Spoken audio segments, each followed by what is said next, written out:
Hello and welcome to the 160th of a second photography podcast. This is my second episode back from my little Easter break. My Easter break, I did nothing. Fantastic. I really enjoyed it. So I didn't do any podcasting. I did a little bit of YouTube videos, and it's a really strange thing with my YouTube videos because I'm not really going out and doing photography, sadly, as we all know. There isn't much in the way I can do. Can't do any fashion shoots, can't do any portraiture. Can't really do any street photography. I don't want to be out. There's no one about. So I'm a little limited in what I can do for my YouTube channel. I can do kit reviews, but then I'd have to go and buy kits. And when I do buy kits, I do a kit review. But it is difficult. One thing I've been doing is I've been looking more at software. So I've been looking at software to make videos. I've done reviews of them. There are companies that just do these sort of strange niche softwares for video editing, and I'm as much a video editor as I'm a photographer, if not more, to be honest. So I'm as much a content creator as a photographer, really. So I probably spend more time creating content. So these softwares are quite appropriate for me. I don't know whether they're appropriate for my channel, but at the moment they allow me to do things and do tips and stuff. And yes, it's going off photography, but it's better than not making any content. So I was thinking of what I can do with a various video editor. It more makes explainer videos, really. And for some reason, I started thinking about TFP and TFP contracts.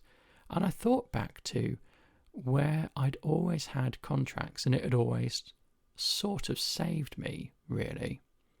So when you shoot TFP, no money exchanges hands. You, as a photographer who shoots models, you need models, you need to practice, you need to sort of put a portfolio together to really get more models to shoot with you. That's why you do it. You need to say, this is my standard, but you can't do it with like a doll. You need real models. But it gets expensive to hire models, unfortunately. Models need a portfolio to attract photographers to say, this is what I can do, hire me for your photo shoots. So it's mutually beneficial for both parties to just do an exchange, for a photographer to shoot a model and a model to be shot by a photographer. So obviously the photographer has the images. The model might be quite worried, am I going to get these images? I've, dolled myself up, I've come down here, I've given my time, am I going to get something? And quite often this is a bit of a thorny issue. Models can not get something and be unhappy. Photographers can be forever bothered by models, and it's not particularly pleasant. So I use a casting site. I use Purpleport. I found that's the best casting sites. There are other casting sites and model and photographer sites, but by far Purpleport is the best. I've used them all, and I never really stray away from Purpleport. It's excellent. So I would put a casting up, or I would sponsor a casting that's TFP. I do paid ones. I haven't done some for a long time since we've had COVID. And I think the key thing is a contract, an agreement, and clear communications. And in a moment, I'm going to tell you why that's the case. But I want to say you don't necessarily need a contract. You just need clear written communications. You don't need an actual piece of paper. And there are problems with storing people's personal data. Collecting them on a piece of paper, you've still got your GDPR issues. And this isn't going to go into GDPR issues, but I just wanted to put that out there. I'm not a GDPR expert, but yeah, you need some form of agreement. And here's why you need an agreement. You, both parties, need to know how many images are going to be provided. We don't understand the other person. The model thinks you just click a camera and that's it. They don't understand the work that goes into learning the craft, the work that goes into understanding how flash works. Perhaps you bring flashes with you and you're setting flashes up. Perhaps you've got an assistant. Perhaps you just shoot natural light and use a reflector. But there's all preparation. I mean, I'll spend an hour getting my kit ready the night before. There's preparation, there's getting there, and then after the shoot, you've got to go through all your images, pick the best ones, and then edit them. And editing them, if it's a really good image already, doesn't take long, but sometimes you spend ages and ages editing. The model sees it, and they think, oh yeah, that's that you just press the button there. In a similar way, I don't know what goes on with a model. I don't know how long they spend getting their hair ready, doing their makeup, and models do their makeup very well. I don't know how long they spend doing it. I never ask. I don't know how much money they're investing in their clothes. I don't know about chaperones and things like that. I just don't know. And to be honest, I don't care, and it's fair play that a model doesn't care. However, we need to agree who's going to get what, because if there's a dispute, it's best that the dispute is ahead of the shoot, and either it gets sorted out or the shoot doesn't go ahead. So you really need to say that in your agreement, you'll get X number of photos, they will be delivered in this length of time, and they will be edited or they will not be edited, and you need to include if they're going to be watermarked. I've come across models who have said to me, when am I going to get the photos? I'm still waiting 6 months for photos from a shoot I did so-and-so ago with so-and-so. That's not fair. I can't verify how true that is, but that's not fair, is it? You've done a shoot with a model, you need to get those photos to them. So I normally say within 2 weeks. 2 weeks gives me enough time to get the images on my computer, go through them, edit them, pick the ones I like. Another key thing is deciding how those images are selected. And this is a pitfall I've fallen into. So before I talk about that, I'm going to talk about how many images I do. Again, I've worked with models who they say the photographer gives me all of them. They give me all of them at the end of the shoot. They give me a card, or they Dropbox them to me. And I say, oh, I don't do that. I only give edited images. I know. I only give 5 edited images. Oh. And you can tell at that point that maybe this isn't going to work. Okay. So we've said what we both want, and one of us has to decide whether it's going to work. If it isn't going to work, then let's not go ahead with it. If it is going to work, it goes ahead on these terms. That's that. So it's really good to get that out in the open. So talking about edited images, I say how many I'm going to give, I say if they're going to be edited, I say when they're going to be delivered, and I say if they're going to be watermarked, so that everything is out on the table. What's really tricky, and I've done that for years, what has been really tricky and is something I've learned, is I will send over my 4 or 5 edited images or whatever we've agreed, and the model will say, I don't like that one, I don't like the way my nose looks, or I don't like the way my hand looks. Can I have this one? Can I have that one? And so when I first got those requests, I used to send off a sort of a contact sheet. You can do them in Lightroom. I send off a contact sheet and say, okay, which ones were you interested in? And then I would get, I can't, it's not big enough. I can't see it. And I would think, well, I'm not going to send all the images for you to pick from. And, you know, I'm not going to do that. So, you know, what I started doing was I started putting into the agreement, into the contract, I will pick. You know, I basically said, I will pick my best ones, and that's that. And again, putting that in was a really good idea. I've had shoots where I've done a shoot, it's gone really well, the person's been really, really nice, they've signed the contract, I've urged them to read it before they sign it. Because if I tend to do contracts at the end, I give them a piece of paper, I say, right, you sign that, have a good read of it. Because if they don't agree to it, I'm just going to walk away.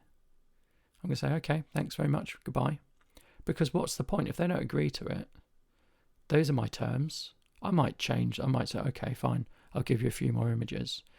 And I will change the contract there and then. But if they don't agree to it, there's no point going on. I'll just say my goodbye, really. I say, okay, we can't agree. But it's a real shame it's got to that point. So really, before we get to the shoot, we should be saying, or I should be saying, here's what the shoot's going to entail. It's going to be this, it's going to be this, you're going to get this many images. In a similar way, you want to know how long you're shooting for. If you're shooting for if you want to shoot for 2 hours, but the model only wants to do half an hour, but still wants X number of images, that's not going to work either. So I've done a shoot, and when I wasn't very good at editing, I used to say 4 images. And when I started out, I used to say 4 images, because 4 images took me ages. to do. And bear in mind, I'd agreed to deliver within 2 weeks, and this isn't my full-time job. In fact, it's not even my job, it's my hobby. So, I had a really good shoot with someone. They were very nice. They signed the contract. They signed for 4 images. They didn't dispute that. They didn't raise a query. They didn't have an issue with it. Sent the images. They were really good images. And they came back with, I wanted a few more. So I'm going to use these for my promotion. Okay, well, they're watermarked. Oh, that's fine, yeah, I'm going to use them for my promotion. Okay, but we agreed on 4 images. That was my response. But, I travelled a long way and I think it went really well. I really like what you've done with these images. But no, we agreed 4 images and that's that. Sorry, we agreed 4 images. You signed for that. You agreed to that. That's that. And that was my stance. And to be honest, they kept going on and it just annoyed me more. No. I wasn't having it because it was an agreement. It was agreement that was agreed on. So in the end, I said, I will do more images, but you'll have to pay. You'll have to pay for the edits. So I charged them a very small fee. And probably that just covered my train fare and my coffee and, incidentals of getting to the shoot and sorting it out. And they paid and they were happy and they got images. So, for a very low fee, they got lots of images that they were really happy with and they were able to promote themselves with. So, under 50 quid, they got images to promote themselves with. And of course, the ones they paid for, I didn't watermark. I left the watermark off. So they still did very well out of it. They still got exactly what they wanted for a very low fee. And again, it seems to be, the only issues I've had seems to be with the number of images. So I did raise that from 4. I started off with 4 because I wanted to pick something I could handle. I've raised it now, and sometimes I just don't edit them as thoroughly as I would if I did 4. So swings and roundabouts really. These were well edited images, 4 very well edited images, but I don't think people care about that so much. They're quite happy with averagely edited images. As long as there's one good one in there, they're quite happy with that. And I've never really had a problem when I've stated, no, I picked the images. Because if I just would advise you never to go down the route of what image do you want, because you sit there after the shoot going through the back of the camera. And you'll go through the back of the camera and you'll write down the images they want, the model wants. But when they get them and say, oh, no, I didn't realise that. Oh, I didn't know, sorry, I don't like my face in that. And you've already opened the door for they can chop and change. So my advice is don't. You pick. You see them on your big screen at home in Lightroom. They're maybe looking at them on a phone. And they're maybe going to post them on social media on a phone. So it doesn't matter. You know what your best images are. And they'll get the best images because why wouldn't you do that? So never give the offer of images. If you think that's a controversial choice, please leave a comment below. And the only other shoot I had, and I can't remember whether I even did a contract at the end of this because I was so fuming. Again, TFP shoot.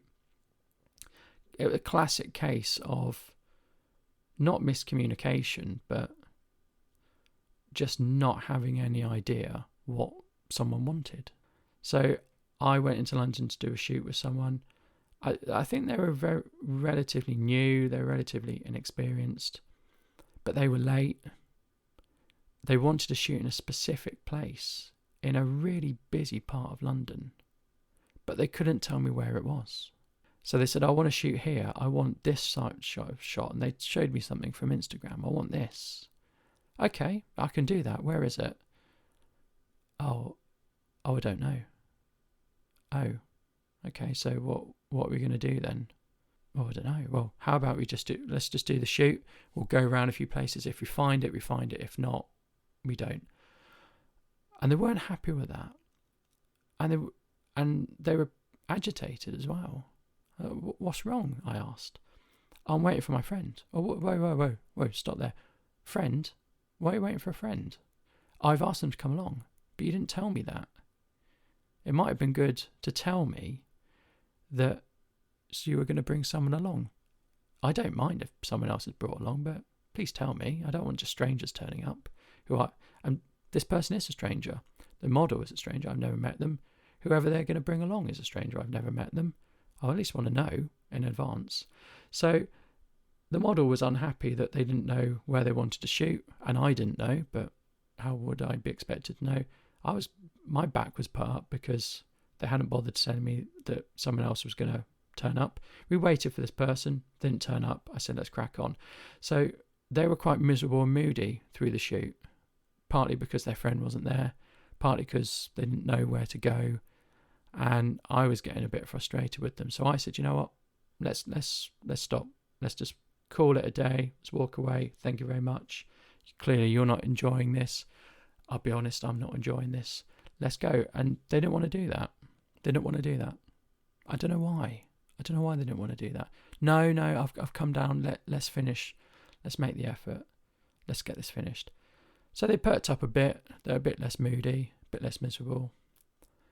In the images, they came across as quite moody. So I took some images. We went around some places. I was actually really happy with the images. And again, it came down to I must have signed a contract with this person, because I think I was quite forthright about things. I was stuck to my guns. So I went away, I edited the images. They wanted different ones, and I'm like, no, we agreed this again. And to be honest, they were just quite difficult. So they wanted to change things after the shoot, after the agreement, and it was rubbish. It was the worst shoot I've ever had. So I said, no, not doing it. Here are the images. I sent them to them. I used the edited images on my portfolio. I put them up.